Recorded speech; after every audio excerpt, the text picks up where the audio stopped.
سورہ احزاب آیت نمبر 22۔ اعوذ باللہ من الشیطان الرجیم، بسم اللہ الرحمن الرحیم۔ وَلَمَّا رَأَى الْمُؤْمِنُونَ الْأَحْزَابَ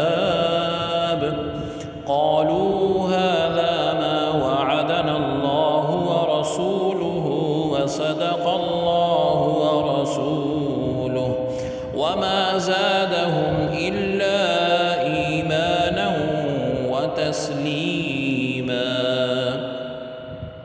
لفظی ترجمہ ہے ولما اور جب، رآ دیکھا، المؤمنون مؤمنوں نے، الاحزاب لشکروں کو، قالو کہا، ھذا یہ ہے، ما جس کا، وعدہ کیا، نا ہم سے، اللہ رب العزت نے، اور رسول نے، اس کے، اور صدقہ سچ کہا، اللہ رب العزت نے، اور رسول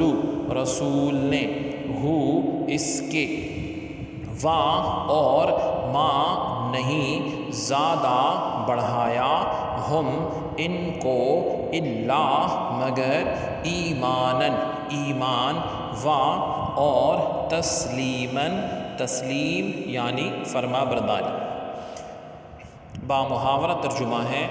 اور جب اہل ایمان نے کافروں کے لشکر دیکھے تو بول اٹھے کہ یہ ہے جس کا اللہ اور اس کے رسول نے ہم سے وعدہ فرمایا تھا، اور اللہ اور اس کے رسول صلی اللہ علیہ وسلم نے سچ فرمایا ہے، سو اس منظر سے ان کے ایمان اور اطاعت گزاری میں اضافہ ہی ہوا۔ اس آیت مبارکہ میں جو باہمت مومن تھے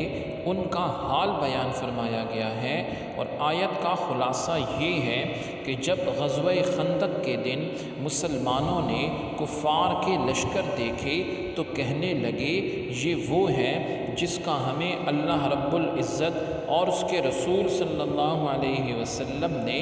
وعدہ فرمایا تھا کہ تمہیں شدت اور مصیبت پہنچے گی اور تم آزمائش میں ڈالے جاؤ گے، اور پہلے امتوں کی طرح تم پر سختیاں آئیں گی اور لشکر جمع ہو کر تم پر ٹوٹ پڑیں گے، لیکن آخر میں تم ہی غالب آؤ گے اور تمہاری مدد فرمائی جائے گی۔ اور جیسا کہ سورہ بقرہ میں جو ہے ارشاد ہے، حضرت عبداللہ بن عباس رضی اللہ عنہما سے روایت ہے کہ آقا علیہ السلام نے اپنے صحابہ سے ارشاد فرمایا کہ آئندہ 9 یا 10 راتوں میں لشکر تمہاری طرف آنے والے ہیں، اور جب انہوں نے دیکھا کہ اس مدت کے پورا ہونے پر لشکر آ گئے تو کہا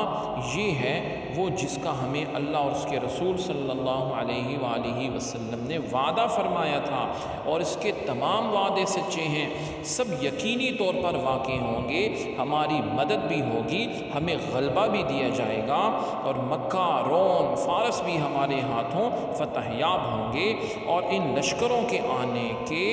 ان کے اللہ رب العزت کے وعدوں پر ایمان اور اللہ رب العزت کی رضا پر راضی ہونے میں اور اضافہ کر دیا۔ اور اس آیت میں مومنوں کو یہ تعلیم دی گئی ہے کہ آزمائش کے وقت جو ہے وہ مومن اپنے ایمان کو خالص کر لیتا ہے، گھبراتا نہیں ہے، اللہ رب العزت پر بھروسہ رکھتا ہے، توکل رکھتا ہے، اور اس کی مدد کا یقین ہوتا ہے، اور ارشاد فرمایا گیا وَمَن يَتَوَكَّلْ عَلَى اللَّهِ فَهُوَ حَسْبُهُ، اور جو اللہ رب العزت پر توکل اور بھروسہ رکھتا ہے اللہ اس کے لیے کافی ہو جاتا ہے۔ سبحانک اللہم وبحمدک، اشہد ان لا الہ الا انت، استغفرک واتوب الیک، وصلی اللہ تعالی علی خیر خلقہ محمد وعلی آلہ واصحابہ اجمعین برحمتک یا ارحم الراحمین۔